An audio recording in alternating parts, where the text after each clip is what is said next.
আচ্ছা, খাওয়ার কি দরকার ছিল? বাসায় গেলে হতো না? শপিং এর একটা অংশ হচ্ছে খাওয়া। কথা বলিস না। এই বেয়ারা,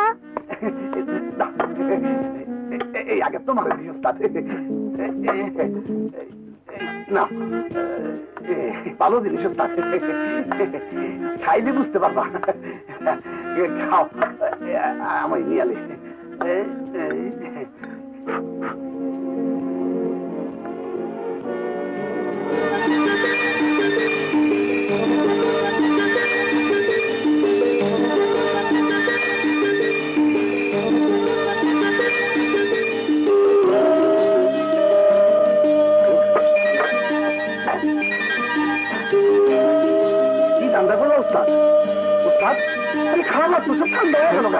হালুয়া টাইট না, আর খেতে পারবো না, চল যাই। ঠিক আছে, চলো।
ড্রাইভার, গাড়ি কোথায়?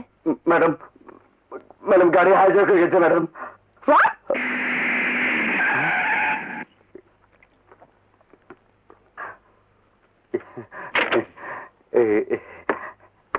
স্যার, আপনি মহান, আপনি বড় মহান, আপনি আমার গাড়িটাকে বাঁচাইছেন। এই নিন আপনার চাবি। ওস্তাদ, কি এর লাগিয়া পরের জন্য কপালটা পাঠাইলা? পরের জন্য না, অন্যায়ের বিরুদ্ধে সবাইকে এগিয়ে আসা উচিত। পরপর দুটো দুর্ঘটনার হাত থেকে আপনি আমাকে বাঁচালেন। মনে হয় আপনার রাশির সাথে আমার একটা মিল। গরিবের সঙ্গে বড়লোকের রাশির মিল হয় না ম্যাডাম। আহা, আপনি সেই প্রথম দেখা থেকে ধনী আর গরিবের মধ্যে দ্বন্দ্ব সৃষ্টি করে আসছেন।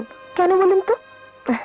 আমার কাছে তো গরিব আর বড়লোকের মধ্যে কোনো পার্থক্য নেই। আমারও ছিল না, কিন্তু শহরে আসার পর থেকে বড়লোকের চেহারা দেখে বড়লোকের প্রতি আমার ঘৃণা জন্মে গেছে। সব বড়লোকেরাই ঘৃণার নয়। চলুন। কোথায়? আপনি আমার দুটো উপকার করেছেন, আমি আপনার একটা করি। আপনার কপাল থেকে যে রক্ত পড়ছে সেটা আগে থামানো দরকার। গরিবের রক্ত পড়ে গেলে কোনো ক্ষতি হয় না ম্যাডাম। প্লিজ, আমি ধনী গরিব বুঝি না। আমি বুঝি প্রত্যেকটা মানুষের শরীরে একই পরিমাণ রক্ত থাকে, সেটা পড়ে গেলে নিশ্চয়ই ক্ষতি হবে। আর আমার উপকারের বিনিময়ে আমি আপনার এই ক্ষতিটা করতে পারি না। চলুন। কি ব্যাপার? আর ভাবার কিছু নেই, চলুন তো।